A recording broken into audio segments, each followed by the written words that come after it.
to the republic Republic for which for it which it which it stands, stands, one one nation, nation, under God, under God, indivisible, indivisible, with liberty and liberty justice and for all. justice for all.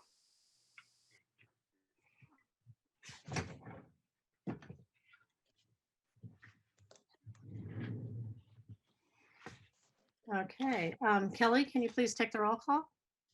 Trustee Burdall, Here. Trustee Brocchini, Here.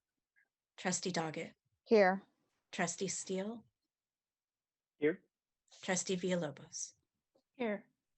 Thank you. Okay, report out on closed session topics. The board met in closed session regarding conference with labor negotiator, an agency negotiator, Heather. And let's see, employee organization, CSEA and LSEA. No action was taken. Okay, approval of the minutes of December 16th. President Burdall, I think we want to go right back up and read the part about the district digitally records the audio and video. Okay, sorry about that. No problem. Looking up and down here. Okay, the district digitally records the audio and video portions of the meeting. All recordings are kept in the superintendent's office for 30 days and are available during that time period for inspection by members of the public on district equipment without charge. Speakers wishing to address the board on agenda or non-agenda items, please submit your first and last names in the agenda item that you wish to speak on in the Q&A area of the webinar. Please do not submit comments or questions in the Q&A area. You will be called to address the board. Your microphone will be unmuted and you may speak up to 3 minutes. After you have spoken, your microphone will be muted. Okay, and no action was taken on the closed session. And item 7, the approval of the minutes for December 16th. It is recommended that the board approve the minutes of December 16th reorganization meetings. Are there any questions regarding the minutes of December 16th? And I can call on everyone individually. Okay, Trustee Brocchini, No questions. Trustee Villalobos, No questions.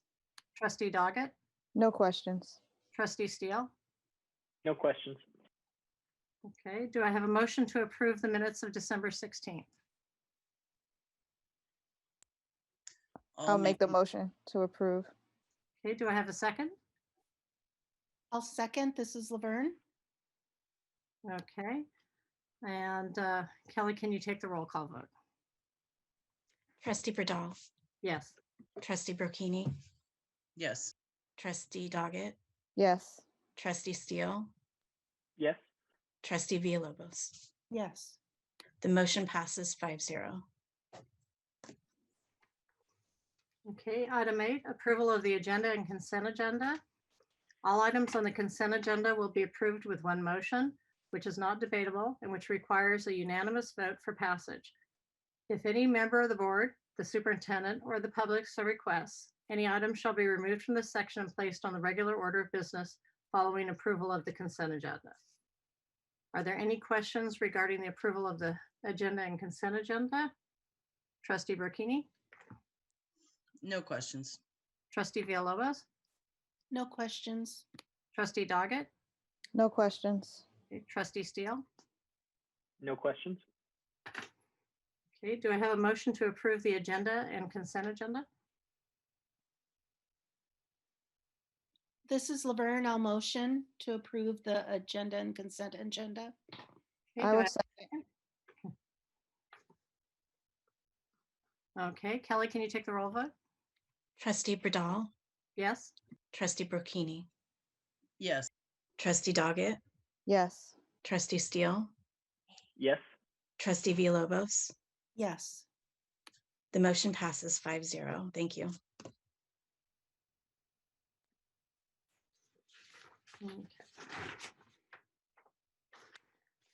Okay, number 9, communications. Speakers wishing to address the board on agenda items or non-agenda items, please submit your first and last name in the agenda you wish to speak on in the Q&A of the webinar. Please do not submit comments or questions in the Q&A area. You will be called to address the board. Your microphone will be unmuted and you may speak up to 3 minutes. After you have spoken, your microphone will be muted. LSEA? I just allowed Megan Ellsburn. Good evening. LSEA is going to do our task force share out now. Part of our reason, mine specifically, is I am distracted by TV this evening and will be splitting my focus and want to be sure to communicate our feelings. The other part of the reason is the collective feeling of our LSEA members. The intent of adding us to the task force agenda item was so we could finally have dialogue. As an agendized item, we are allowed to exchange back and forth, even if it's just for this one specific topic of reopening our schools safely. It is now turning into another time where LSEA shares views and concerns about the task force and the plans ahead, and yet again, there is zero feedback or communication. We presume there is no intention on this from board members. Just take this as a reminder that we are there and that at that designated time, ready and waiting to converse and answer questions. We will rejoin at the next board meeting and hope to have some positive conversation and dialogue around the application we are submitting to the county. LSEA was very happy to hear Heather made the decision to delay her presentation of the application to you until the next meeting. We are hoping this is a sign that those of us on the task force committee, LSEA, CSEA, admin, and parents will be able to vet this document and provide feedback before it is submitted formally to you and then to the county. I think the majority of members on the task force are lacking clarity on what is currently in the works. We are constantly grateful that the board continues to make decisions based on science for the safety of our community. LSEA is also still in the midst of negotiations to reopen safely. Our last session was on January 6th. On December 14th, after countless unpaid hours of work, our LSEA team shared our proposal with the district. On the morning of the 6th, we were notified we'd have a delayed start because the district had yet to look at our work. Within 90 minutes, we had a response. The district spent a mere 90 minutes to cross out critical components to our proposal without adding any alternatives or compromises, thus feeling like this is not a negotiations process. In light of the events in our country that day, we decided not to have any more conversations around the proposal. On January 8th, we received an email with some clarifications to the proposal. We have another session next week and hope the district clarifies itself even further on the rationale behind some of their decisions. Also in the agenda tonight is the calendar. Both the district and LSEA worked on this calendar and made concessions and agreements. We think it is an instructionally sound calendar for our students on a trimester system. Indeed, this is a stressful time, but I believe this morning, this afternoon, and this evening has brought us all a glimmer of a brighter future. Let's hope that our task force creates a plan we solidly understand and embrace, and that negotiations come to some resolution soon. For the safety of our members and students, we really do want to come to an agreement as soon as possible. Thank you. Thanks, Megan. CSEA? Here you go, Nicole. Oops, hang on. Allowed to talk because, okay, you're going to be promoted to panelist, Nicole.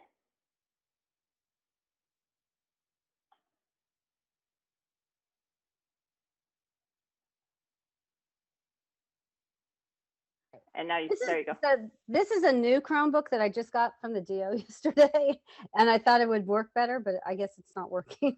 So, okay. It might not have the latest Zoom on it. Well, I think it does. Eric told me.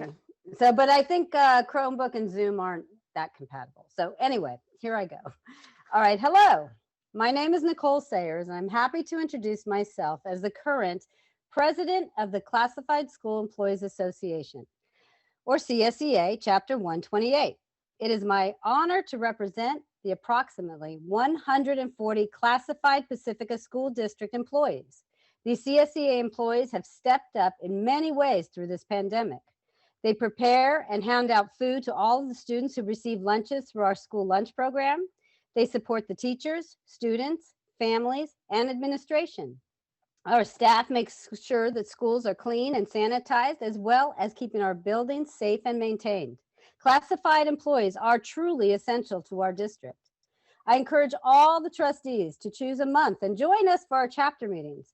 In January, we were pleased to host President Elizabeth Berdahl. She was able to meet some of our members. She heard about different jobs they do, and she even listened to some of their concerns.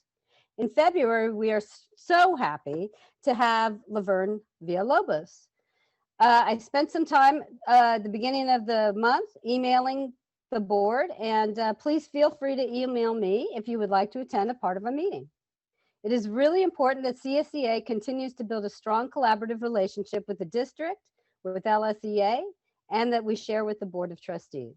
I am really happy to be here right now as a part of the solution as we move through the planning stages and into the return to school model.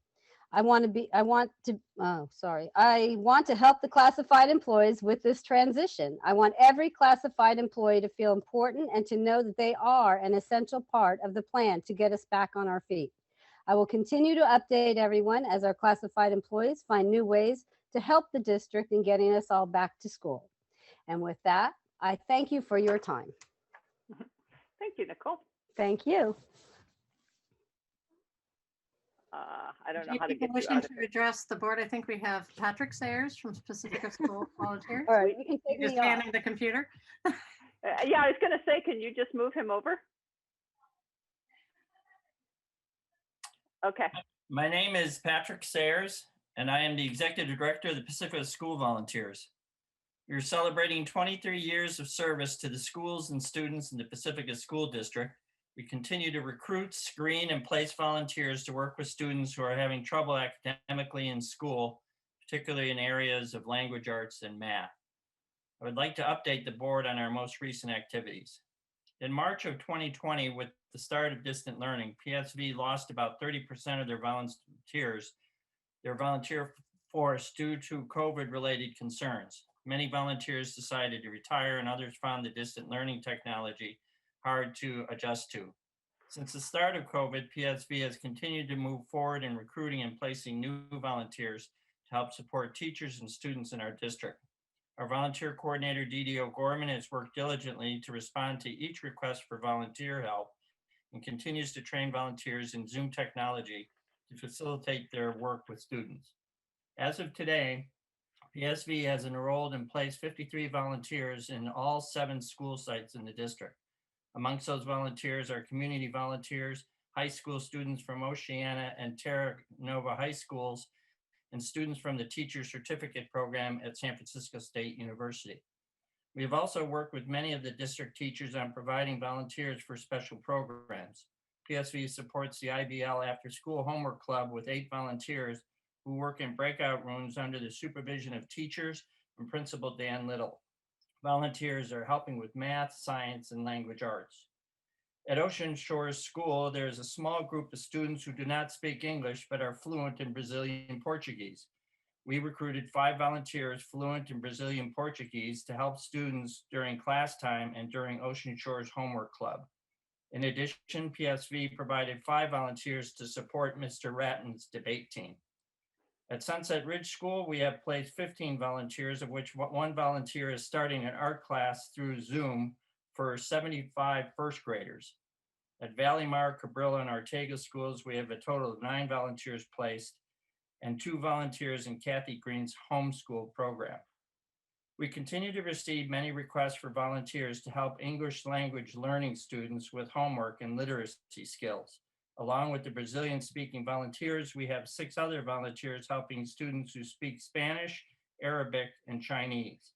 As our total service hours increase over time, we expect this year to provide district schools with over 10,000 hours of help to the students with the greatest needs. Thank you. Thank you. I don't see anyone else requesting public comment. That is correct. Okay. Correspondence, Dr. Olson. I don't think this necessarily goes into the correspondence category, but a long time, I put this in my weekly update to staff, but a long time Pacifica School District teacher, Pilar Schneider, passed away 2 weeks ago, and her obituary was in the Pacifica Tribune last week. Okay. All right, and board superintendent communications. Let's see, should I choose some? Linda, would you like to go first? Sure. Let's see. So since the last meeting, I participated in a speaking event with San Mateo County to help them devise some webinars around vaccines and going back to school that hopefully will be rolled out in the next months here. Also attended some San Mateo County elected officials calls. The numbers are, I think Heather will give this report, but numbers are dropping a little bit.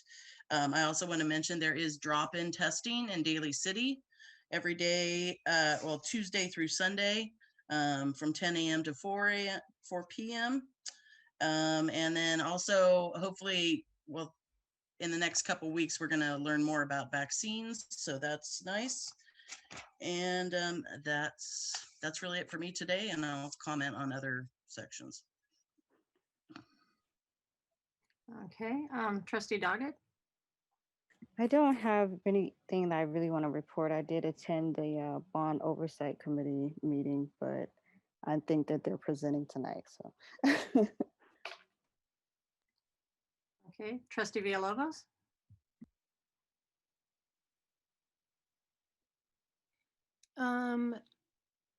I went to the or zoomed into the parcel tax committee meeting, and it was very interesting conversation. And I realize I don't even know how long this plan has been in the works, but maybe the board could discuss like future parcel tax planning, since we're in COVID now and our priorities might have changed a little bit. I also did an Ortega site visit. I wanted to see the facility, if there's been any bond updates. So I saw the new water faucets, which are very appropriate for now.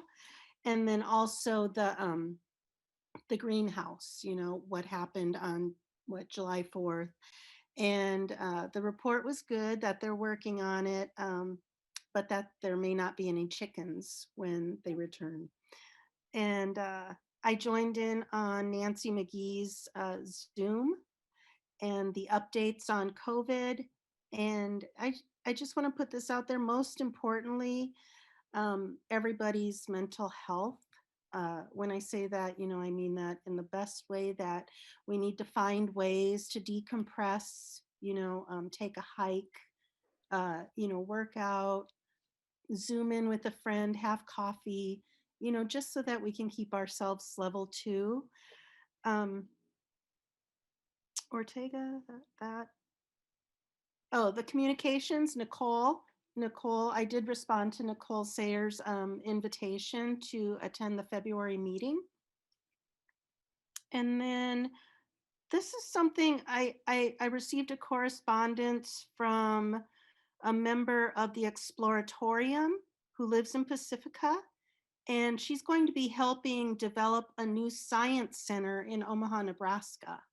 And so I don't know if you know, but that's where I was born and that's where my family is. And so we might meet and have coffee and see if there's any collaboration we can do there. Their goal is to attract minorities into the science museum, or girls, women, you know, the people who usually aren't geared towards science. And that's it. Thank Great. you. Okay, trustee Steele. I've got nothing to report on this end. Okay. Let's see, a lot of mine was the same of what people mentioned so far. The San Mateo County calls, the County School Board Association calls. I did attend the band directors meeting that we have every month, planning around that and the challenges and limitations of not necessarily be able to have instrumental music in the near future. The CSAA meeting was really, was really enjoyed attending that and meeting a lot of the members and getting to talk to them.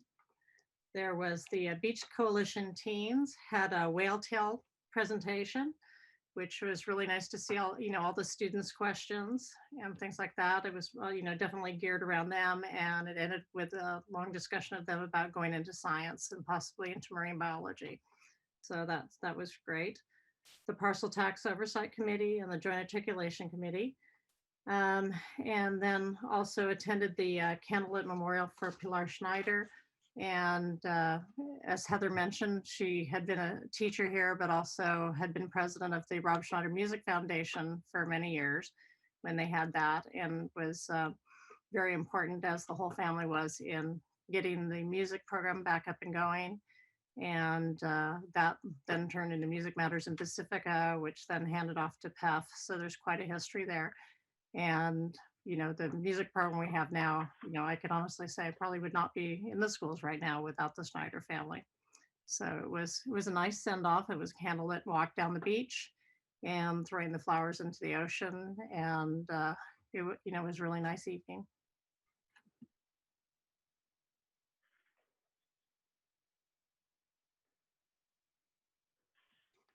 Okay. And Dr. Olson, did you have anything you wanted to add to? No, I just would like to, as some of our public comment tests or our LSEA leadership mentioned, is just the overall pride and excitement of seeing our country's first female African-American, Southeast Asian Madam Vice President. And I think the thing that is so exciting for me is thinking about 4- and 5-year-olds may never remember a time that wasn't completely normal. And this is such a huge shift for our country. And so proud of California Kamala Harris, and just excited about some leadership in the federal government. Okay, we can go on to our district goals. The district values the goals provided by the Local Control Accountability Plan, LCAP, and strategic plan. All of our district board agenda items are tied to these goals. One or more goals are listed in the description of each board agenda item. The details of each of those district goals can be accessed on our district website, www.pacificasd.org. Okay, item A, the COVID-19 update task force. Okay, I will ask Mr. Lucy to put the presentation up for us, and there are 2 new slides to that. One is just an updated slide in terms of the this week's numbers. So typically we produce the agenda, it goes out on Friday, and the new numbers come out on Monday, this week on Tuesday. So Will, if you'll keep moving us ahead. So tonight we want to talk about health and safety. We won't go deeply into hybrid learning, but with the vaccine, there is an opportunity for a change, not necessarily that has been discussed or agreed upon in any way, but just thinking about hybrid learning. We do want to talk about some feedback that we received from the Panorama Back to School survey, and in preparation for the new survey to go out on February 22nd. And then the other piece is that I will just be honest, this return, COVID as a pandemic emergency, and returning to going in March from being in the classroom and moving very quickly to distance learning, and now making preparations for returning to school is the most complex thing that many of the educators in this virtual room have ever done, and just recognizing that it's not easy. So we will talk about some of the common obstacles that districts are facing.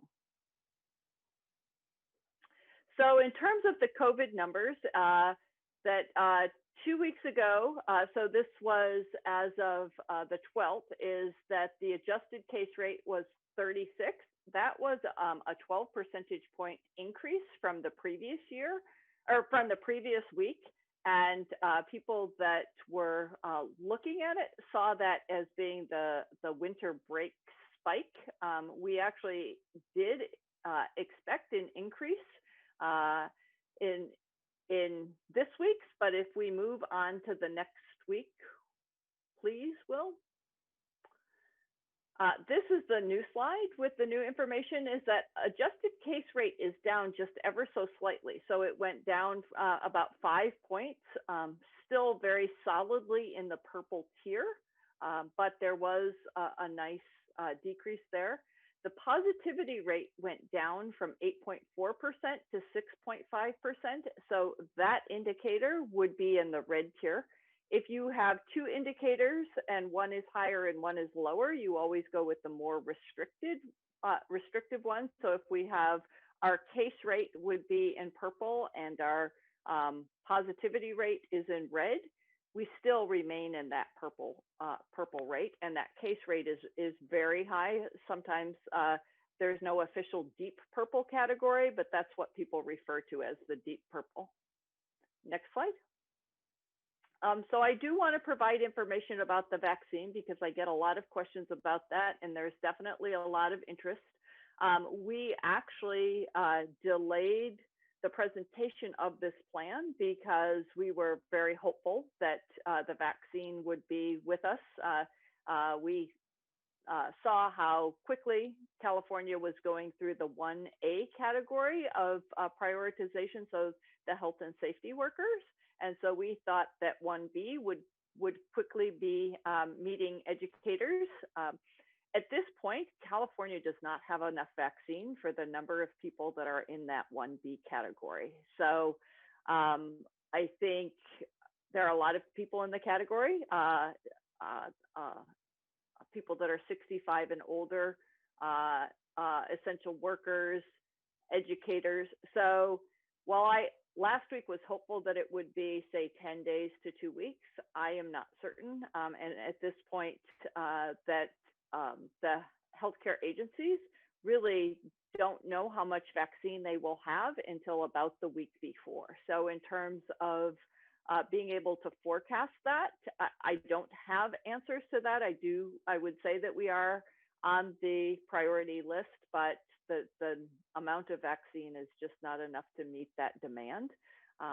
So that was disappointing. I do believe that that probably within the next month to 6 weeks, employees will be getting their first vaccine. So the first dose of the vaccine. So in terms of employee health and safety, January has been a big month for us. We have done a slow rollout where we have piloted some things through the district office so that we could learn about it and make some mistakes as we rolled out to the school sites. So we started with the health questionnaire screening and the temperature screening. So we started that before the winter break in the district office, and as employees came back to the school site, any employee working on one of our school sites or in maintenance and operations submits a questionnaire, submits answers to a questionnaire before they arrive onto campus, and then as they arrive, they have their temperature taken.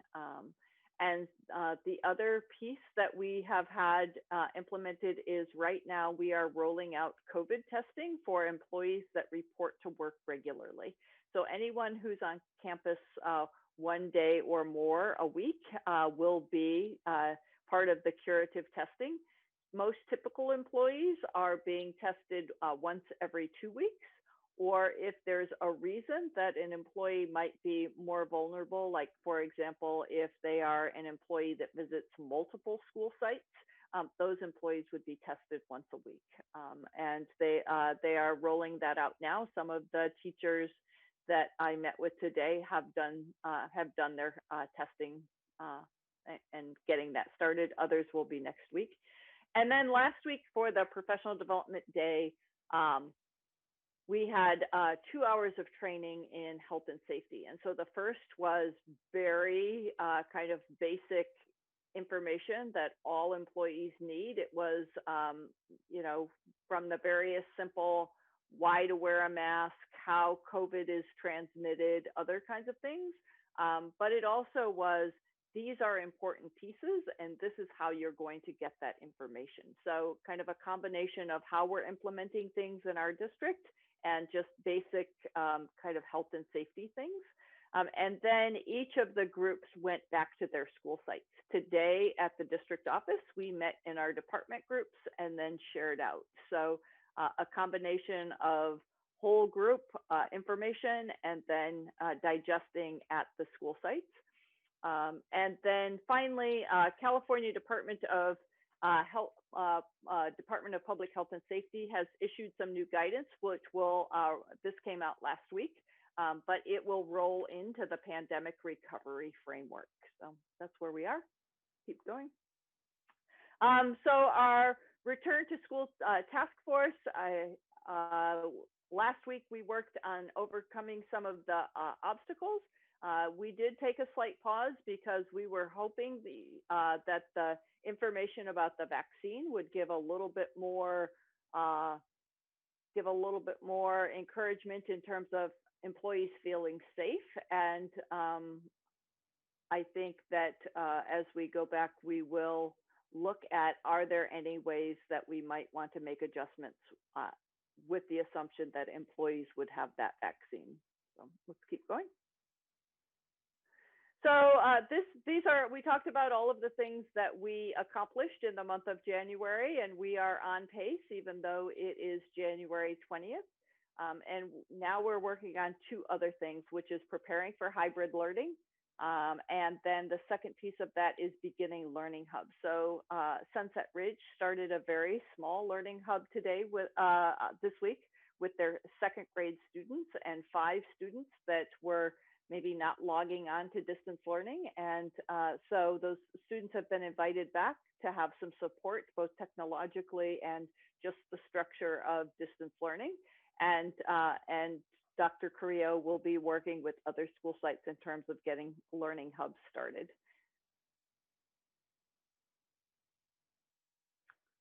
So one of the things that we would like to do today is to talk about a return to school timeline. And this is not an action item for the board, but an opportunity to think about when is it that we'd like to think about returning to school. So one of the assumptions with that vaccine being in the next 6 weeks or so is that we wouldn't make plans to return to school until most employees were vaccinated. That seems to be kind of the unspoken piece, but I would encourage you to speak that if that's part of the discussion.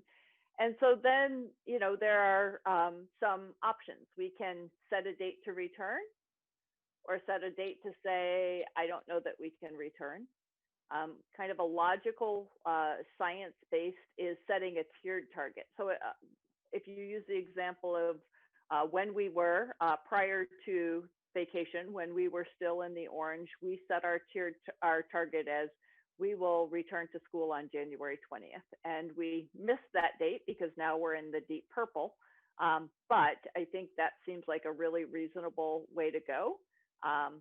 You want to make sure that it is a reasonable target so that you would have enough families and staff return to school and that we could reasonably return to school.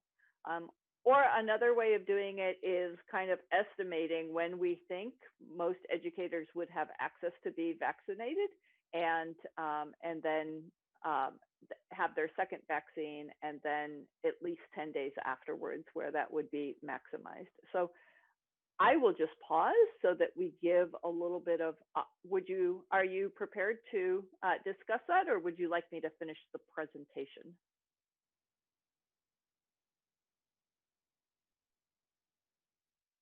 Should it be part of the discussion maybe at the end of the presentation?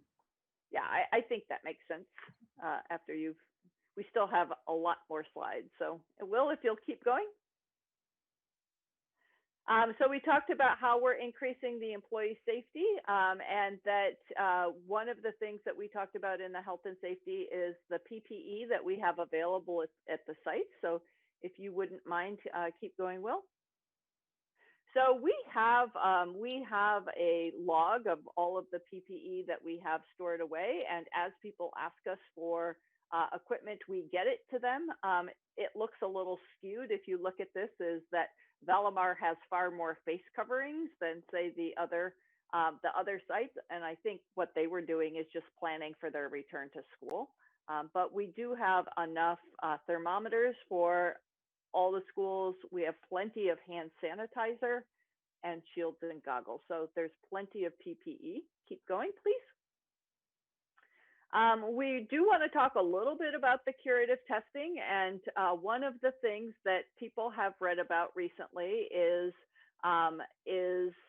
that that there is an FDA advisory around the number of false negatives. And what I will just, the encouragement and response that we're receiving and guidance through San Mateo County Office of Ed and San Mateo County Health is that with these kinds of tests, there are always false negatives. And one of the things that we're working very hard in the implementation, because they're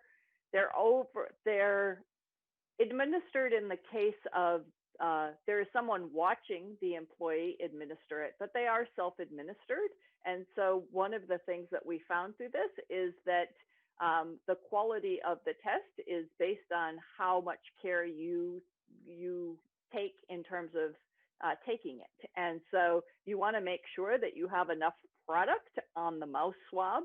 And what that involves is 30 seconds of very careful mouth swabbing. So we are not concerned about this advisory. Curative is about 3/4 or 75% of the market. And if we were to move to another one, there just really isn't a comparable product in that. And so based on the expertise of the county health, we are going to continue using Curative. And we're just beginning to roll that out. And because Curative does do so much testing, we're expecting that there would be updated sensitivity and specificity information coming out soon. Keep going. So I'm going to hand this over. We're always looking for the opportunity to share out information that we received from the survey. And this is really important information because just as Trustee Villalobos said, talking about the mental health, that is a theme that you're going to see go through some of these surveys. So Will, are you prepared to present? Yeah, can you hear me? Yep. Okay. So again, this is the survey from the that was given between October and November, halfway in the middle of October to the middle of November.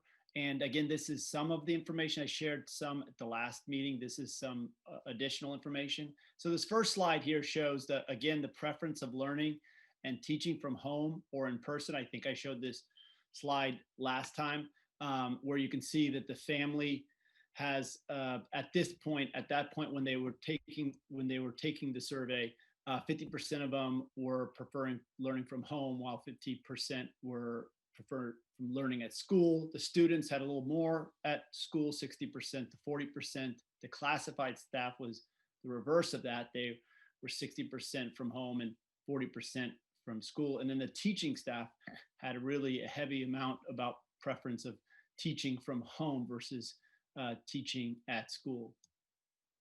And then this next slide is with regards to the survey results around the academic and social emotional well-being concern, the concern that they had. So this is these are percentages are concerns that these groups had. So the family had a 55% concern for academic growth, while they had a 61% concern for social emotional well-being. The students' social emotional well-being. The students only had really a question around academics. They didn't have a question giving their idea about their concern of their own social emotional well-being. But academically, they felt 42% of them felt unsure that they could do well academically. The classified staff and the certificated staff, they were pretty much the same in their areas of concern percentage. 78 respondents were concerned for the academic growth of the students, while 82% were concerned with the social emotional well-being, and certificated was similar with 75% academic growth and 85% were concerned with the students' social emotional well-being. news events related to race discussed at school. So there was some cultural awareness questions around this, and I just brought this up in that these were the responses that the respondents answered frequently or almost always. So, almost always when news events related to race were discussed at school. So the families were saying that 30% of them responded frequently or almost always. The students were at 35%, the classified is 28%, and the certificated were 26%. And again, this was a question around how often is news events related to race discussed at school. And then the family's concern level about their child's peer relationship. This was from the family survey, and it's, as you can see, there was, the orange bars are where they were somewhat concerned, quite concerned, or extremely concerned. So there was the largest response was slightly concerned. There was only 15% of them that actually were responded that they were not at all concerned. And then one of the quotes from the free response questions related to this particular topic was, social interactions with her peers needs to be improved. And that was something that was pretty common across the free response to these two questions around the concern of their child's peer relationships. And then these were some more responses around child's needs from the families, from the guardians, and difficulty adjusting to the lack of social interaction, mood affected by monotony of surroundings sometimes. And then the other one was, we may have some concerns about our child's social development since she doesn't have much interactions with her classmates. And then social skills are a concern for me. So those were some of the free responses that were pretty common. These were I selected the ones that kind of represented a number of them within those free response questions. And then the student need from teachers, and these were teachers' free response to student need. And many middle schoolers are so uncomfortable despite all the SEL and community building activities we do. Everything from social emotional health to extra help needed to peer interaction to extracurricular activities is very much needed right now. And then there was one comment that was kind of representative of a number of comments, was our students are depressed and anxious. There was many of the comments were around the students being depressed or either or and anxious. And then certificated staff's need for additional support. And what this showed was that the two top responses, the two top number of responses were around support for IEP students with IEPs, and then also the support for students' social emotional needs. And this was a question around, professional development or what certificated needed additional support with. And then classified, it was the same thing. You had, aside from I do not need any support in any of these areas, if they did respond to one of the areas, the two top ones were using technology, and the top one was supporting students with social emotional needs.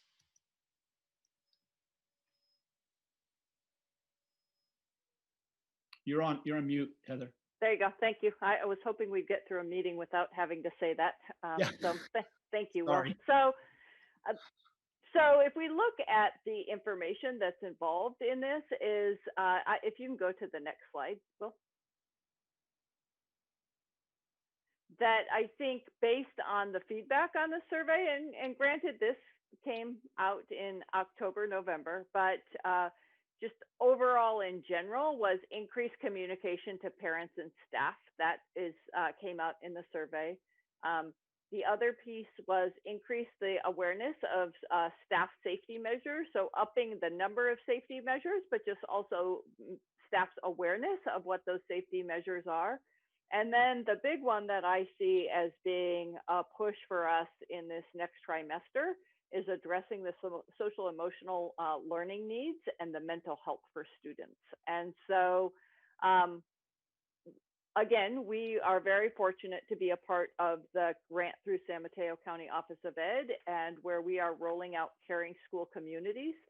We received all of the instructional materials early last week, and were able to get them out to the school sites. And then we had 4 hours of training by the caring school communities trainers. And I think that's going to be one of our primary focuses, is connecting both teacher to student, but also students in the group. And how do we develop that? There are ways to do that in distance learning. Ultimately, when we got to be a part of this grant, our intention was not to do this in distance learning, but also to do this in real life when we were in person. And ultimately, that's where we will be implementing. Care Solus is another benefit that we receive as a part of this grant. And for this year, I think it's a part of the pilot grant. And what it is basically concierge services in terms of finding counseling. So if an employee or a student or any family member of the student is in need of counseling, they would call up Care Solus and answer some questions around what their need is, and that Care Solus would help them find a counselor that would be covered by their insurance, that would meet their needs, that would have open and available appointments. Sometimes that's just a barrier for families is, you know, I know someone in my family needs extra care, but I can't spend the energy in terms of finding someone for that. So Care Solus provides that service, and we are just going to begin meeting with them at the end of this week. I know that other districts have had that and find that to be a huge benefit, and it wouldn't just be for our families, it would also be for our employees.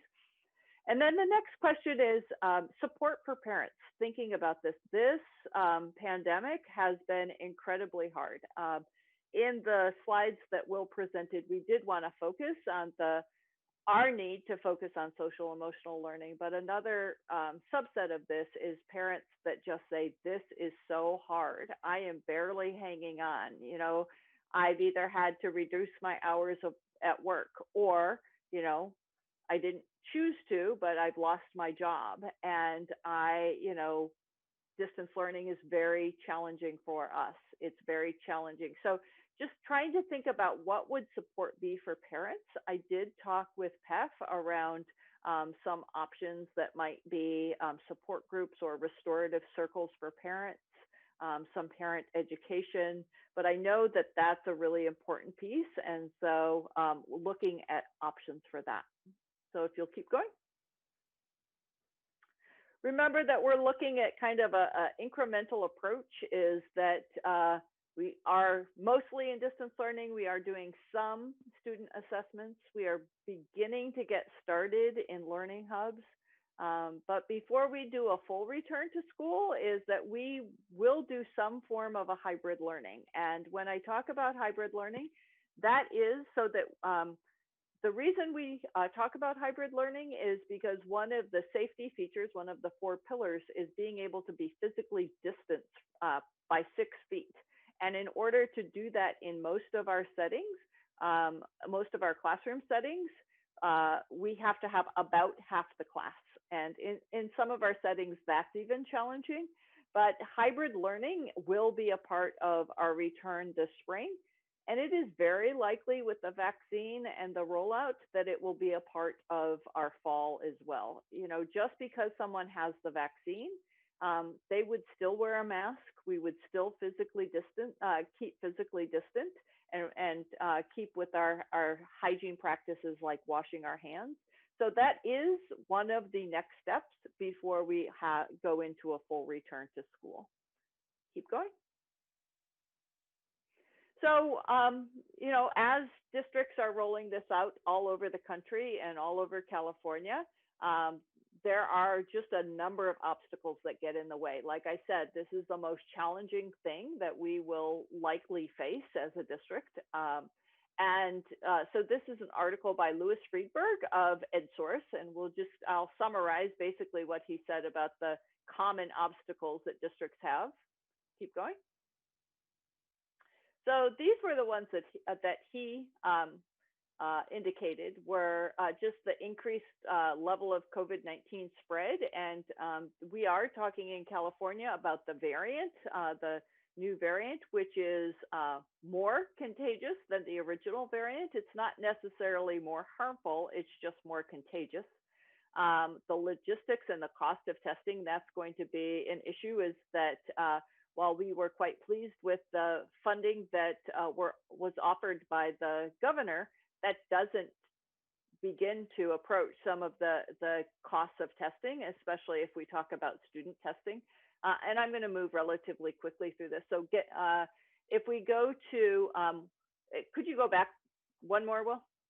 So just, getting buy-in from teachers union, as Ms. Ellsburn pointed out, is that we are currently in negotiations around returning. We have settled CSEA negotiations around returning to school. At this point, we are just doing a typical contract negotiations with CSEA, but settling an MOU around returning to school is going to be an important piece. And then should we settle negotiations, even having enough teachers return may be a challenge. And then shortage of substitutes. Typically we are short substitutes even in a good year. And then when you have a pandemic, it gets even more challenging. The slow pace of vaccines, uncertainties around state and federal funds. And while we do believe that the governor's budget will be very favorable, every penny that we take out of that to cover testing and PPE is money that's not going to pay for the educational costs. And then finding a pathway for in-person instruction for middle and high school students, that is an incredible challenge, because if you think about a comprehensive high school or middle school, is the number of interactions that students have is typically a challenge. And then for us, as we move through this one, is overcoming divisions within communities on in-person instruction. And what I say is that every single person is right in their belief and what they want. There is one person's, I want my child to return to school, versus I'm not ready to have my child return to school. Both of those are right and correct. And so how does a district like us that has 3,000 students and just under 300 employees, how do we move forward on that? And this is an incredible challenge, and it's very complex. And so we need to continue to work together to find solutions for this one.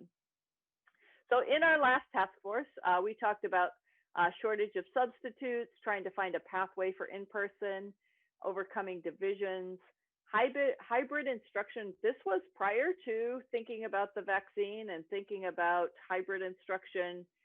We planned to go with 2 days in front, 2 days, and then 3 days asynchronous. A possibility is if the concern is not around the teacher's exposure, there is a possibility that we could go with the A and the B. So one group goes in the morning, time for disinfecting, another group goes in the afternoon. That would be something that we would want to work through with the task force and employee groups before that was something that we would settle. But having the vaccine does open that possibility. Another obstacle that we need to do is how can we provide opportunities for students to connect with other students? Just like you saw in some of that survey data, that's consistently the thing. How's distance learning going? Great, but my child really misses their friends. Even families that have the opportunities to get together with other kids know that that's what kids are really missing out of this. And then just like I said, is what additional support can we offer to parents? Those were some of the things that we talked about. Keep going. So here's where we are and what we have on our to-do list. And one of the questions that I have that I hope that we can discuss when we talk about kind of a target for us is the survey around the return to school and trying to get that information. So We're doing all of these things. We're collaborating and continuing to work on negotiations. Like I said, there's a panorama survey for students, parents, and staff that'll go out on February 22nd. The question that I have is what do we ask parents in terms of the survey, in terms of returning and their interest in doing that? And I have a little hesitation is that we don't ever want to ask a question that we're not completely prepared to be able to provide. And so we do have to have some strong sense of what our return to school will look like and how we can do that. We talked about the professional development. We'll continue to work on those 6th through 8th grade solutions. And then we plan to bring the district plan to you. I would expect that San Mateo County will continue to be in purple for some period of time, at least 3 weeks, if not 6, that we will be in purple and we will not be returning to school while we are in purple. And then we will continue to do the site implementation. That was a real strength of the task force, and where I feel like we made the most progress is when we moved to the site plans in terms of the individualizing of that. Ultimately, what the board approves is the district plan, but those site plans are very important. Next.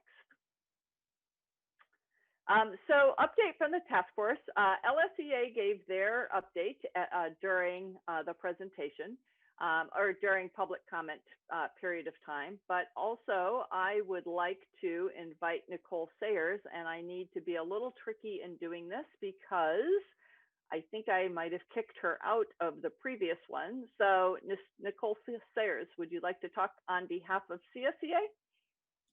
Sure, Okay. sure, thank you. Okay, so CSEA is just in agreement with LSEA that we would like to receive a copy of the plan before it's presented to the board for approval. You know, a lot of our classified employees are feeling anxious about returning and what it looks like for them. So as their president, I would like to be able to give them factual information at the chapter meeting so they don't have to worry about it. This last year has been very stressful for all of the staff. And I really, really want them to feel confident about the plan and that it's solid and that they will be safe on their return back to school. That's all. Thanks, Nicole. Okay, thank you. I'm not going to throw you out of the meeting this time. Oh, Sorry no, about that's that. all right. You can now. Okay. No, that's good. Thank you.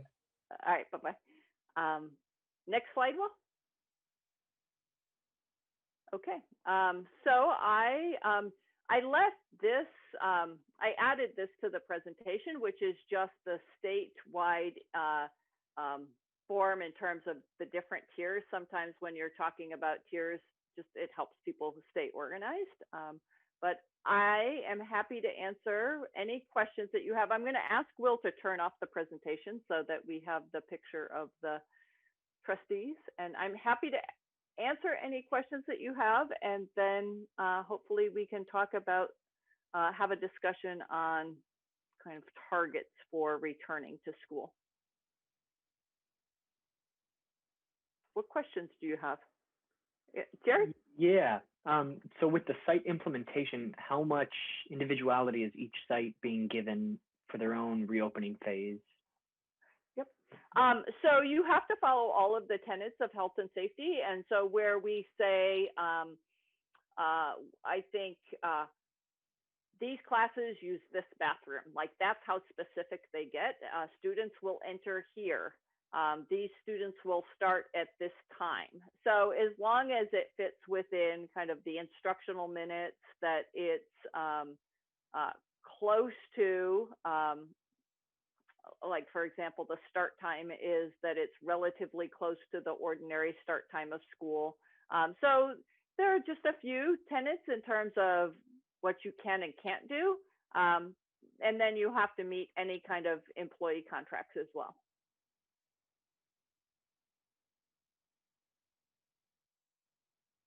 Other questions? Thank you for raising your hand, Trustee Brocchini. So a couple of things is on the face masks. Are there enough face masks that all schools could have enough for all students?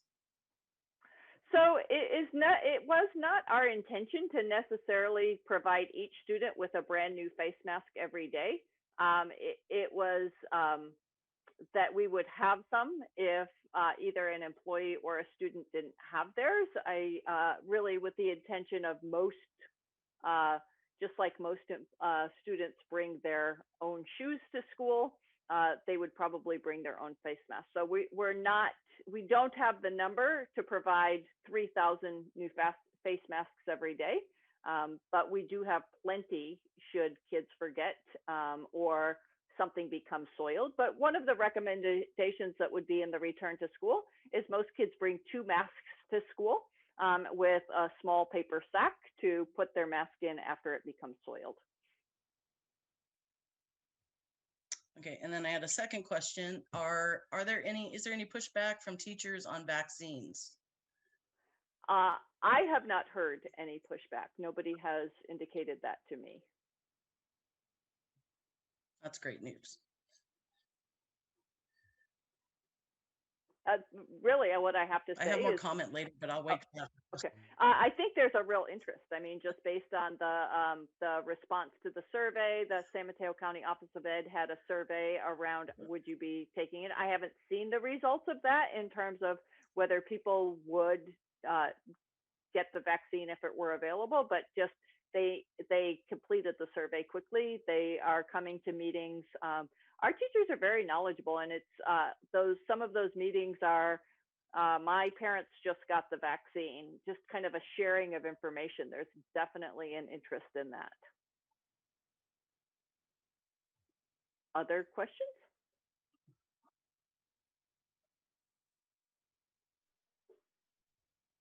Shall we move to a discussion on what are your thoughts around how we quantify when we would return to school? Do we set a date? Do we look for a tier? Do we wait till we learn more about when we might get the vaccine? Trustee Steele? Yeah, well, if I'm just going back to the survey answers, it seemed like across all demographics, everyone was either 50-50 or 60-40, with the exception of the teachers who were 80-18. And that was the most glaring, differential of percentages. So that was the biggest thing that stuck out to me. And so if there's one voice that's clearly, raising a red flag, it would be, that percentage disparity where everyone else was, give or take there. Yeah.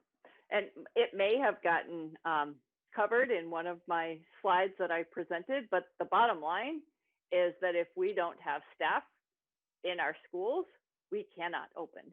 And that's going to be an incredible challenge. Trustee Brocchini. So I do have a couple more comments. I'm going to turn off my camera because my internet's spotty, so apologize for that.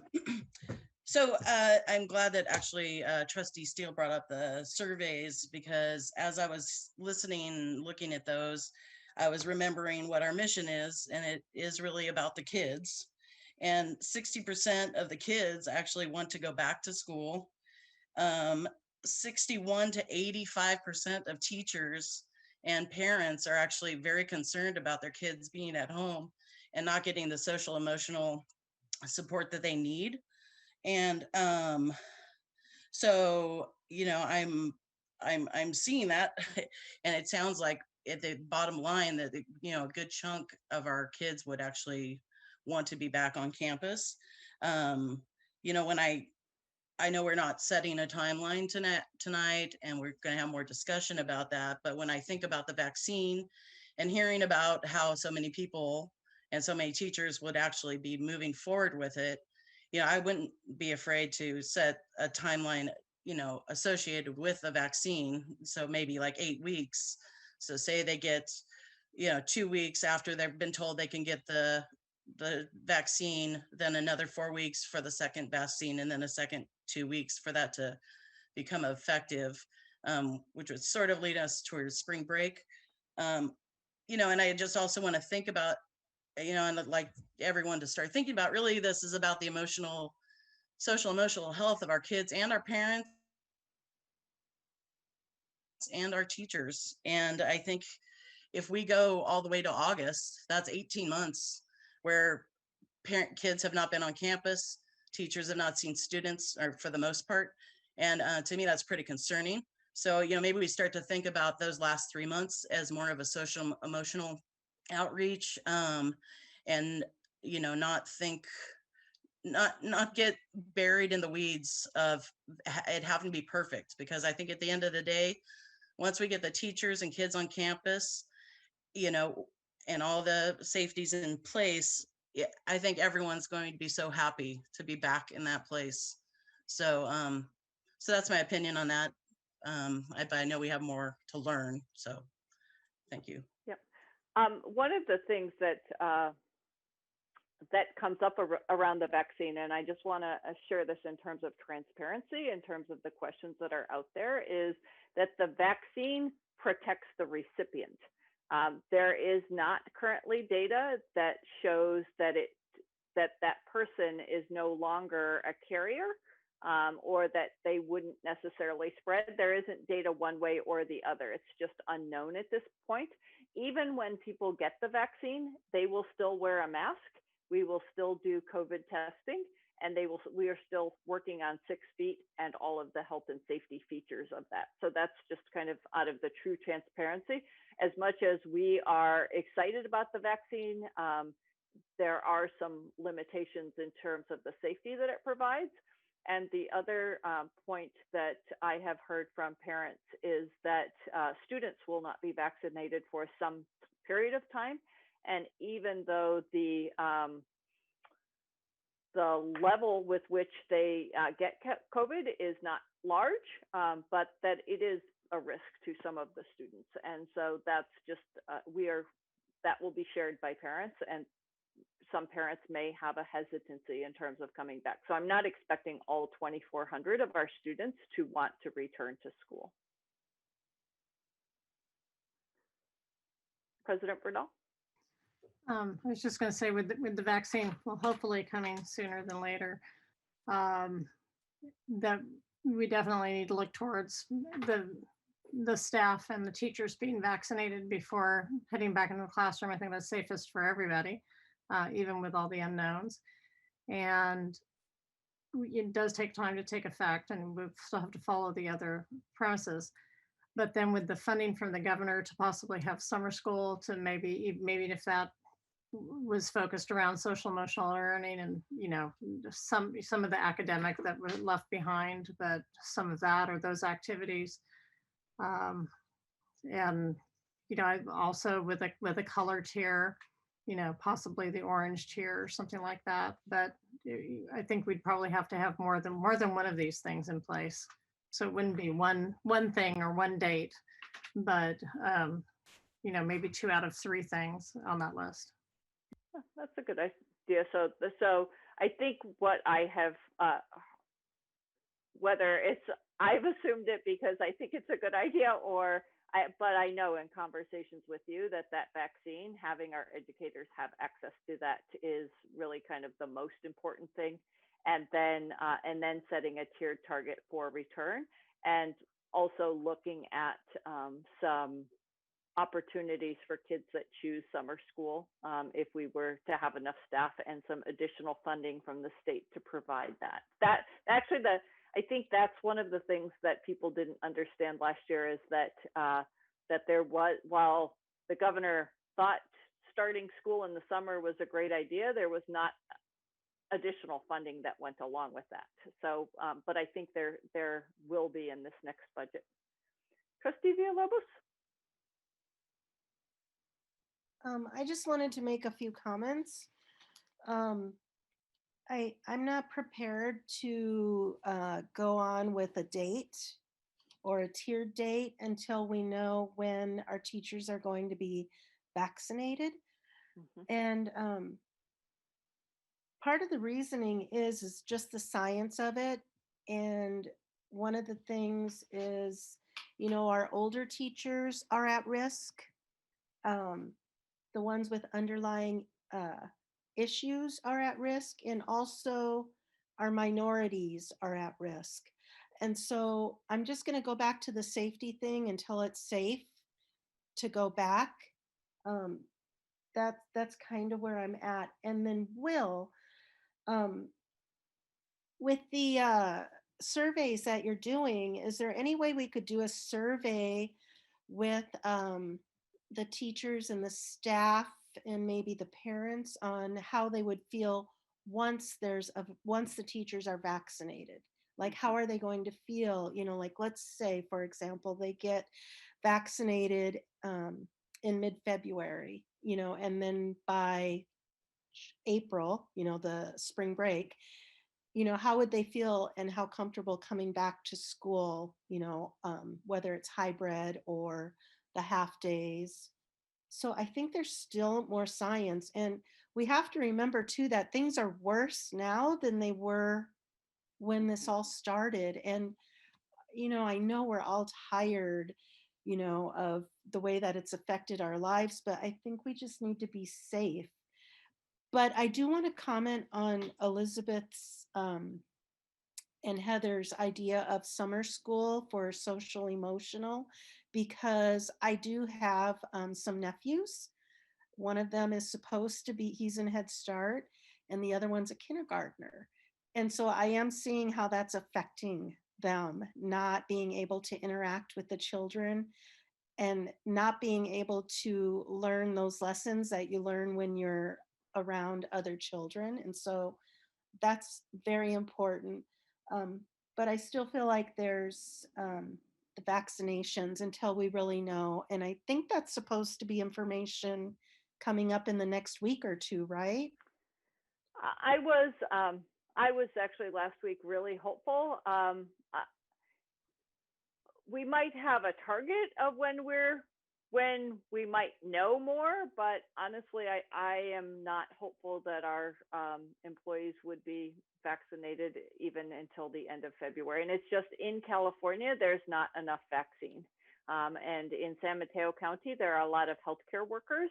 And so of all the people that are in the 1B category, there just currently is not enough vaccine. And so I think that's one of the points with the rollout. You know, again, we're encouraged with, I think there will be a federal response in terms of producing the vaccine. But that's not something that's going to get turned around very quickly. So best case scenario would be great if all of our employees had the opportunity to take the vaccine by the end of February. Thank you. Trustee Steele? Yeah, sorry, I was just, you know, I had a thought when circling back to the social emotional. Is there a way, and you know, I'm just thinking about the Parks and Rec here in Pacifica, to separate, you know, school and the social emotional health?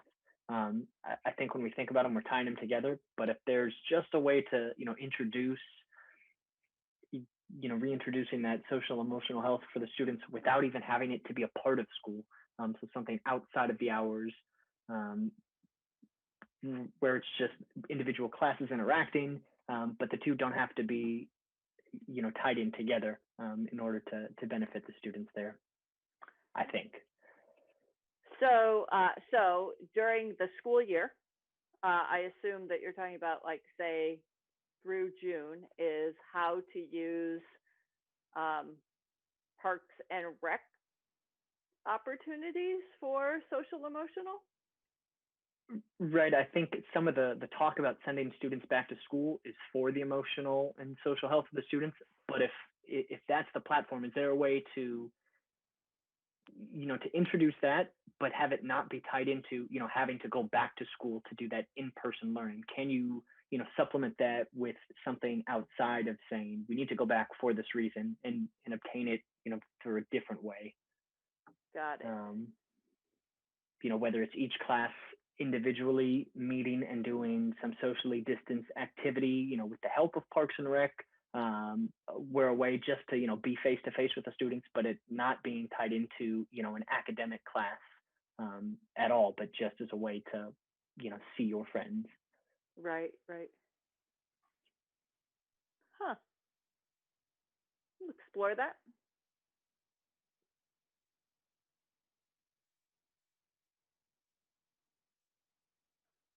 Other thoughts? We haven't heard from you, Trustee Doggett. What are your thoughts? Personally, I'm just waiting for more information about the vaccines when they'll be available. I think it's really difficult for us to make any decisions without the correct amount of information. So we don't know what the budgets are going to be. We don't know what the vaccines are going to be. We don't know what the tier, whether we're in purple, red. We're just kind of out here with no information. And honestly, I don't want to do anything until we have more information. So that's my perspective. Okay. Very good. There was one more question that we had that's kind of escaping me that came toward the end of the presentation. Oh, I know, is around asking. So around the survey, I think what I heard is, how will you feel about returning to school after the vaccine? I know one of the things that comes up from parents is, well, what will school look like? Like, how exactly will it look? And the more information that we can provide parents, the better. So talking about what the hybrid is and what the model of hybrid is would be important. And this question, I think, definitely is a doable question to get some sense of what percentage of parents want to return to school. I always hesitate to ask a question that we're not able to provide a solution. So I don't want to say to people, how many of you want to come back on January 25th? When I know we can't open on January 25th, that's an unreasonable expectation. So I have some hesitation around surveying parents around return to school, but I think this question around how will you feel about returning to school after the vaccine is the right question to ask. That seems kind of limited in its scope. And so any thoughts around obtaining information around parents and staff and their interest in returning?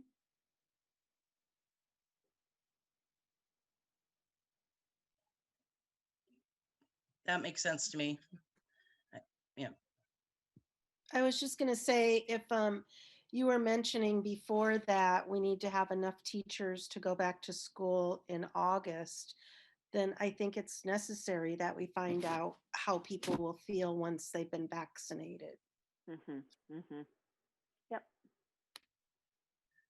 Dr. Olson, can I make one public service announcement? Absolutely. So I would like to let anybody out there that has a bachelor's degree, who's been thinking about, they really enjoy teaching their student, that right now, if you go on to the CBEST website, you can now, to get your, well, let me write, to become a substitute teacher, you need a bachelor's degree and you need to have passed something called the CBEST, which is the California Basic Educational Skills Test. They are now offering that completely online, so you don't have to go to Oakland or San Mateo or anywhere to go take that test anymore. So the future looks bright for substitutes. So anyone that's thinking about that, go for it. Now's the time. Great. And I'll just put in a plug that the future looks bright for teachers. And so right now, even in distance learning, we could use some more substitute teachers. And even in distance learning, we need subs. Ms. O'Flaherty, do you have any comment on that one? I just say thank you to Trustee Brocchini for making that service announcement. That was fantastic. So we will continue to work with the task force, looking at talking about models of hybrid learning and options that we have available. We will present a plan to them.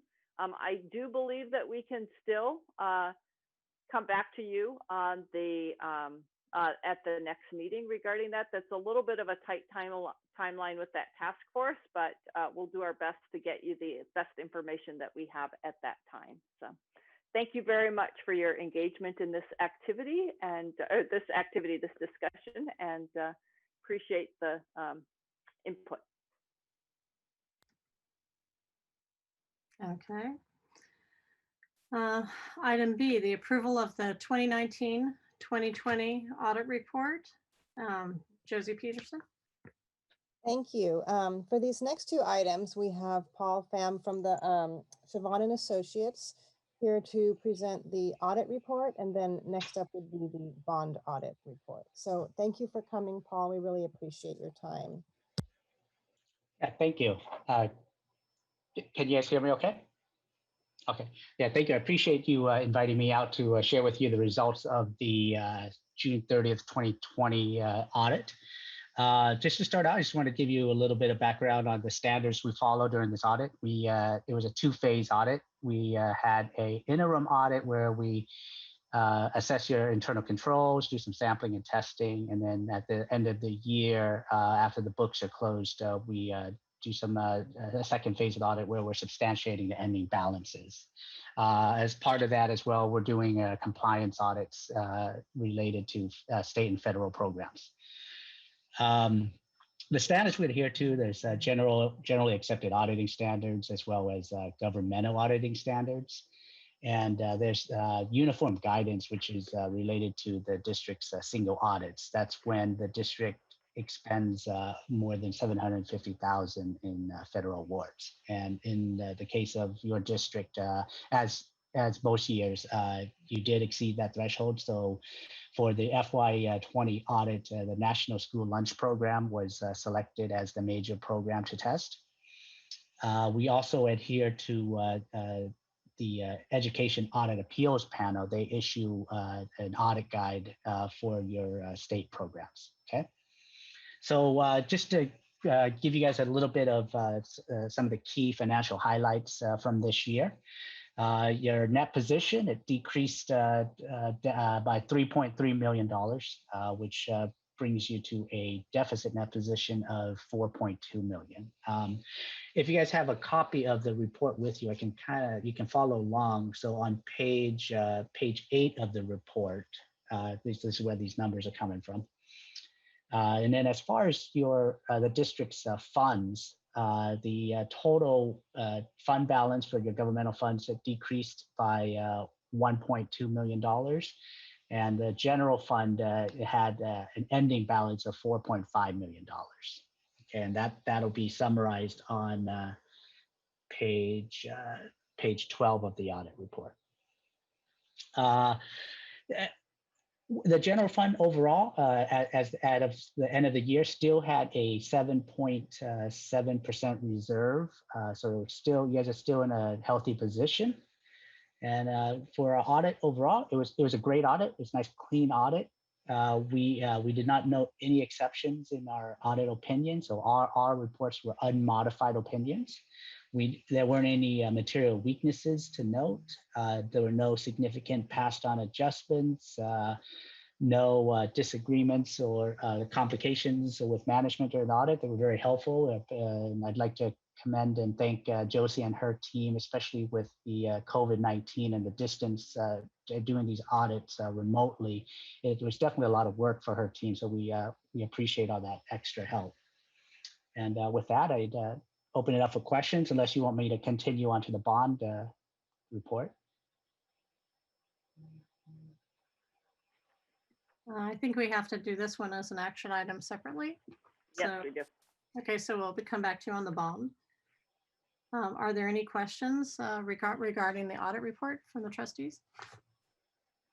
I can go down the list. Trustee Burkini? I looked over, no questions. Trustee Doggett? No questions. Trustee Villalobos? No questions. Trustee Steele? No questions. Okay, do I have a motion to approve the 2019-2020 audit report? I'll make a motion to approve. Do I have a second? Seconded. Okay, Kelly, will you take the roll call vote? Trustee Bradell, Yes? Trustee Brocchini, Yes. Trustee Doggett, Yes. Trustee Steele, Yes. Trustee Villalobos. Yes. The motion passes 5-0. Thank you. Okay, thank you. Item number C, approval of the 2019-2020 Measure O bond audit. Josie Peterson. Thank you. And Paul is also here to talk about the bond audit as well. Thank you, Josie and trustees. So the bond audit was done in conjunction with the district's audit. So we just implemented the process similar to the district's audit with looking at the controls and testing the disbursements and the contracts related to the program. So again, I'll highlight some of the key financial items. On page 13 of the bond report, on page 5 of the bond report, you'll see the expenditures for the current year. And so you'll see there that the district spent just under $1.4 million, and that takes the program down to a $16.6 million ending fund balance. So that's what's remaining left for that program for Measure O. And on page 13, you'll see kind of the cumulative schedule, which kind of summarizes all the money that's gone into this program as far as the bond proceeds and interest earnings from the cash that's sitting in the county. And then the total expenditures by project is outlined there. And then as you guys progress through the program, you'll see these each of these projects grow. And you'll see the same ending budget amount as your fund balance. So that's what's remaining in the program. Okay. As far as the results of the audit, again, this was a clean audit. We did not note any exceptions to any of our opinions. The financial statements were presented in all material respects. As far as the internal controls over the financial report and compliance, we didn't identify any deficiencies in the internal controls or that we consider to be material weaknesses. Our test didn't disclose any instances of non-compliance or other matters that would be required to be reported under governmental auditing standards. As far as the performance and compliance report and audit that we performed, we didn't identify any exceptions to our procedures, nor exceptions to other tests that were conducted related to the Measure J bonds, or Measure O bonds, I'm sorry. And the district complied in all material respects with compliance requirements under Measure O. So yeah, with that, I'll take any questions. Okay, are there any questions from the trustees regarding Measure O? Trustee Burkini, No questions. Trustee Villalobos, No questions. Trustee Doggett, No questions. okay, Trustee Steele. No questions. Okay, do I have a motion to approve the Measure O audit? I'll make a motion to approve the Measure O audit. Do I have a second? I'll second. This is Laverne. Okay, and Kelly, can you take the roll vote? Trustee Bradall, Yes. Trustee Burkini, Yes. Trustee Doggett, Yes. Trustee Steele, Yes. Trustee Villalobos. Yes. Thank you. The motion passes 5-0. Thank you.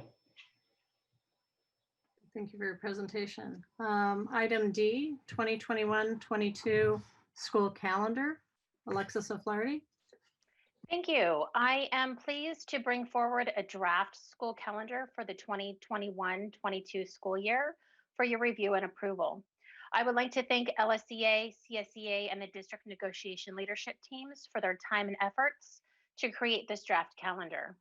We referred to Jefferson Union High School District's approved school calendar to align as closely as we could. The calendar that we are presenting tonight is very similar to this current school year calendar. It is recommended that the board approve the 2021-22 school calendar. Okay, are there any questions from the trustees regarding the school calendar? Trustee Burkini, No questions. Trustee Villalobos, No questions. Trustee Doggett, No questions. Trustee Steele. No questions. Okay, Kelly, can you do a roll vote? Can we have a motion? Oh, sorry. Skipped over there. Okay.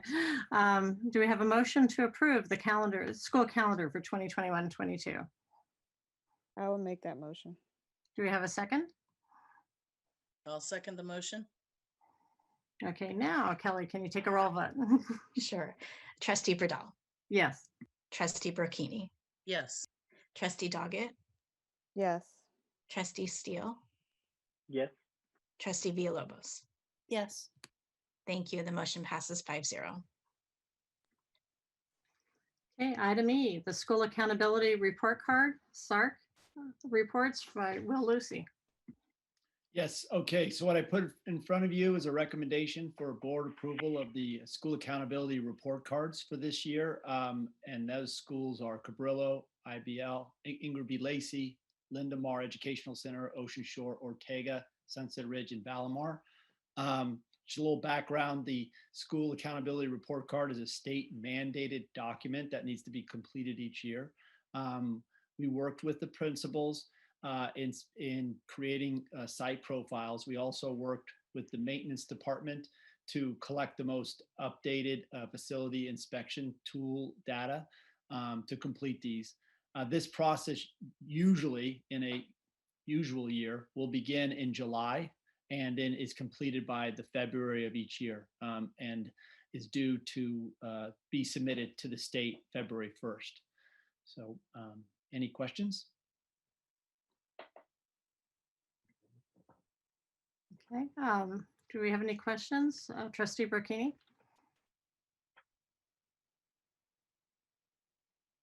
So this is actually last year's accounting, right?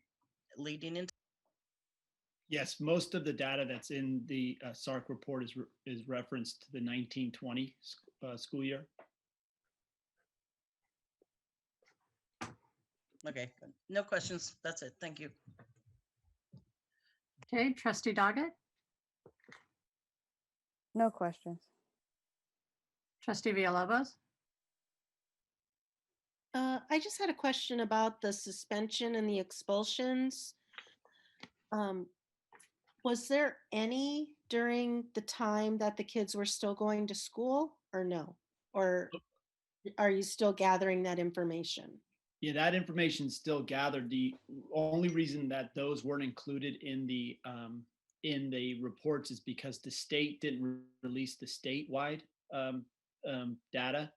Once they release the statewide data, we use a company, a docu-tracking service company, and they will, and they're the ones that are going to submit it on our behalf after recommendation for approval. They will add those pieces of data into the report for it to be submitted. But up to the point, they still haven't received the state suspension or expulsion data. Got it. Thank you. Okay, Trustee Steele? I actually, maybe it's on me. I didn't get the report card, so I'm just going off of what I'm imagining it looks like. Oh, no. Oh, That's okay. I thought we sent them out last Wednesday. I believe. Yeah. I mean, I'll dig through my inbox, but nothing on this end. But a question Jared, on this end. if you have the eBoard solutions open, you can click on the actual reports. If you happen to be in a meeting again and you miss something, they also attach it to the agenda. I don't think I know what eBoard Solutions is, but I will. I'll make a note of that. Yeah, so I usually follow, like I read the stuff in my email, but every meeting, it just helps to have another window open with your Right. eBoard Solutions agenda, and it has every single document that gets presented for the evening. So you can actually look at it before you even come to the meetings. You see all the documentation. We actually all could use a little bit of an update on eBoard Solutions as we transitioned as Suzanne was leaving. So we'll join you in that any kind of orientation or learning about that. Sweet, yeah. I do the same thing Kai does. Sorry. I do Yeah, the same I thing agree. Kai does. Half of my screen is you guys, and then the other half is the agenda and all of its items in there. I'm worse than you. I have both my iPad and my computer open because I can't flip back and forth between the windows. It drives me crazy. So I have to have two screens. I guess the only question I have is with the report card, is there a like a threshold or like a line that if a site doesn't meet, like what are the remedy steps to be taken to, you know, I guess get back into like a passing? That's my mind is what a report card is, but I guess I don't know enough about what a site report is. Well, there's a number of different sections, but if you know, the facility inspection tool or the facility piece does have a kind of a gauge of like if it's fair or good, and if they're not at that level, then what are they doing? What actions are being taken on that? And some of the other sections is just straight out data that's been put out there, and then there's sections relating to actions that are being taken for, you know, the various you know, like there's a section for textbooks, making sure that all the students have their materials, and if they don't have the materials, what's your explanation of why they don't have the materials? So it's kind of an accountability piece with regards to that. I can sit, I mean, I can, you know, go through them with you if you'd like. If that's okay, then I can, you know, I'd be more than willing to sit with you and go through each of them. Yeah, that'd be great. I guess I was so, you know, when you said, you know, the data is there, but there's no like, we're not attempting as a district to hit, you know, 70% XYZ. It's just sort of just a presentation of the data without, like that's just its goal there. Yeah, well, there's two. I mean, we also have a they're called SIPSAs, a single plan for student achievement, which has actions that are relating to academic and social emotional, and that particular thing mirrors the LCAP. So it's like a site leveled LCAP. The school accountability report card is more of we received all this data from the previous year, and it's just saying, here's where we're at. Here's the levels that we're at. So it's more of a report out document. That's why it's a state mandated document. It's just reporting out what has that, you know, what you know, where we are in the different areas, and it has all the CAS scores from the previous year. It has all the like I said, you know, the textbooks. I can't think of all the sections off the top of my head right now, but each of the sections has, you know, what occurred in that 18-19 year. Okay. So, and it really is like a transparency document for the public to understand. It's difficult because for parents that are currently sitting in that school, that data is almost too old because it's last year's data. And for most parents and educators, they want to work on this year's data. And so that's where the single plan for student achievement or the site plan for student achievement is a better model for that. This is just like, here's the information. Yeah, got it. And I just checked the email, and the email did go to you last Wednesday. So you might want to check back in your inbox. It went on that date, sometime in the morning. Perfect. Then other than that, thank you all. No more questions. Okay, I didn't necessarily have any questions, but and it wouldn't just apply to this report, but just the data about the students, you know, so many Latinos, so many African American. We don't have a category for Arab Americans, and I don't know that we ever have. And seeing that, especially I believe up in Sunset Ridge, Arabic is becoming one of our more common languages. I know you need to have a certain amount of students to have a category. We have that discussion a lot, but I was wondering if that was something we should look into in all of our reports, whether we should have a category for Arab Americans.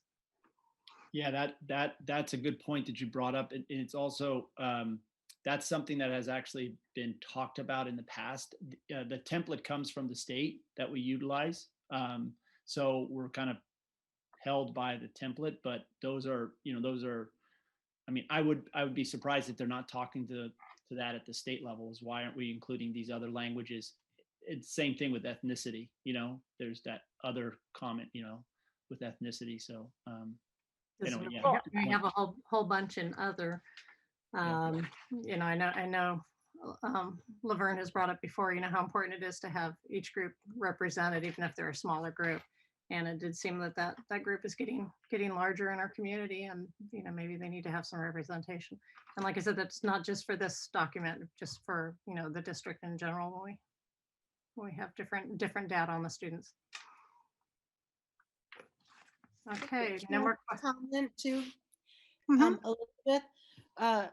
The school that I work at, we have a lot of Arabic students as well, even so much so where I'm ordering books for them in Arabic, you know, translated to English.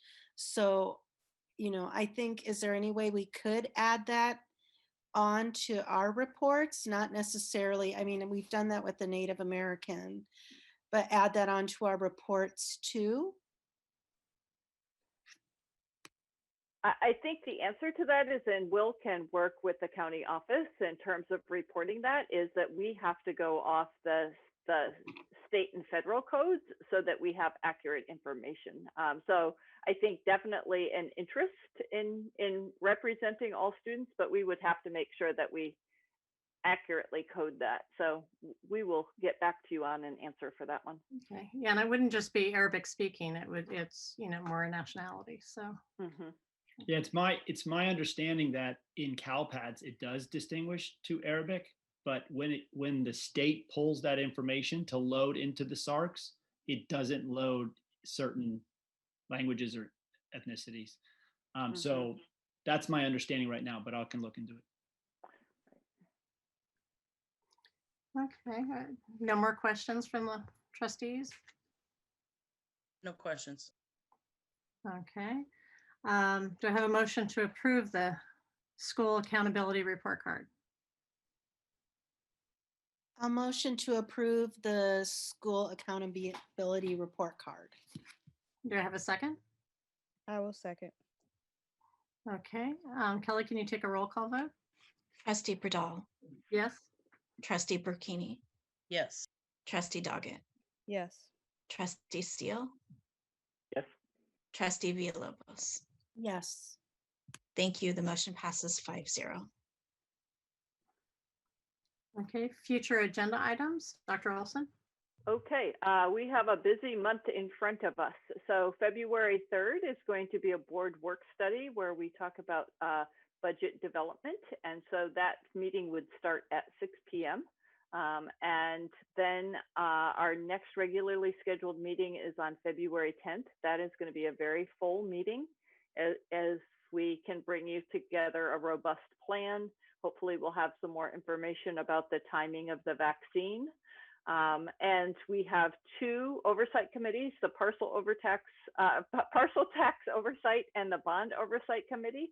So just a very brief report by members of those committees. And then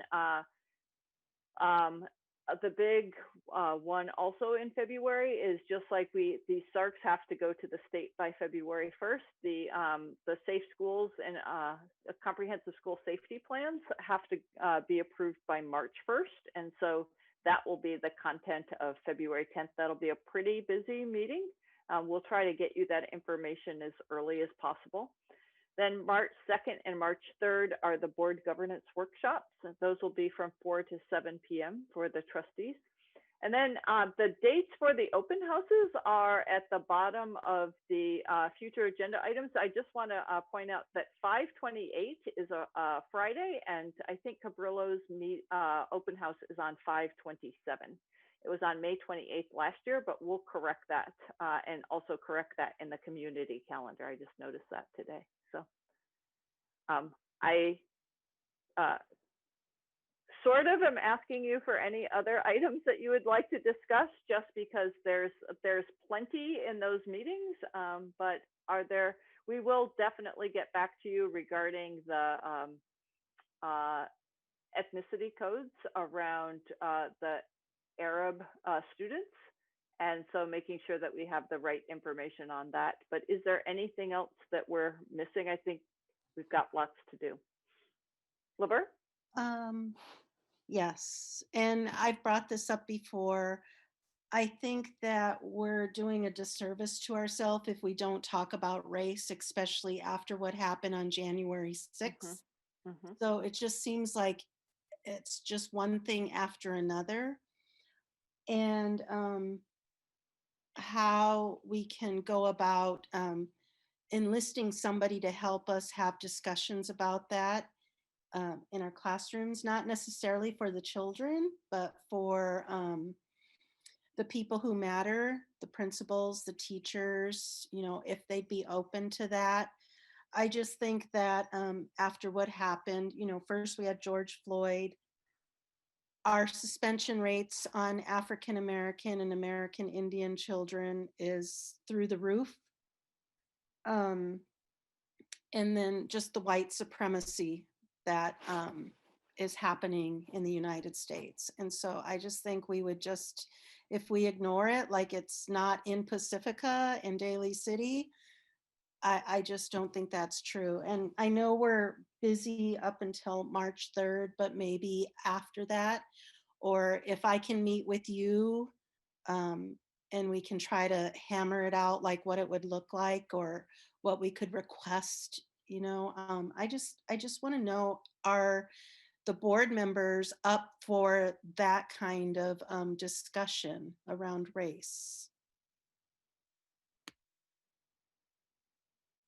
So this is the part where we have to be a little bit careful about discussing and deliberating just because the item is around future agenda items. So Jared, did you have another future agenda item? Yeah, I guess I was just going to say that with the future, I had the privilege of talking to some of the SFUSD individuals about their stance and what they've done as a district surrounding race and teaching it to teachers and administrators, and they've got a really good hand on it as a diverse district that they are. So there's a lot of great ideas coming from them. Perfect. So it sounds like there's interest in setting something up. And would we see this as being in a work study or as part of a regular meeting? I would think I would think it needs more time, like a work study. Because you wouldn't, I mean, because it could be, you know, very intense session. I think it deserves a work study than just a portion of one of the other meetings. Kai? Definitely a work study, but we need to make sure that we give the whole district an opportunity to have these discussions. So maybe the work study is a plan for a program or something like that. Okay, perfect. I will work with Laverne around kind of what she's looking at. We had at one point talked about working with Nicole Anderson through San Mateo County School Boards, and she may be able to provide us some support and structure in terms of getting our first steps on that. And then I will work with Elizabeth around planning that, planning the date of that. So thank you. And you're welcome. I just wanted to make sure that on the school safety that we are looking into an air quality policy. Yep. So that's what I like. Yep. So I can't be, I have to work through it just a little bit through the school safety. I'm not certain that I'll be prepared to bring a policy to the board, but we definitely were going to address that in the emergency plans.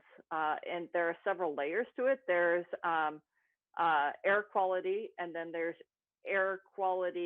poor air quality because of fires at the same time that you have COVID. So how do you kind of prioritize that? And so that's my first priority, is to get that in the plans, and then we can come with a board policy, but that might be just slightly later. The other thing that I wanted to point out, which we had talked about a while ago, was having a just an update on workforce housing. And we would just ask for a brief pause on that. We are continuing our work with the city around planning, but we recently learned that one of our members of our team is facing some health conditions. And so just as a matter of getting caught up in addition to the huge amount of work to do, but we will get you an update this spring on workforce housing. I was hoping that it would be in either February or March, and it might be just a month or two later. Okay, thank you very much. Okay, if no one has anything else, I'll adjourn the meeting at 8:50 p.m. See you guys next time. Thank you. Good night, everyone. Bye-bye. Good night. Thank you.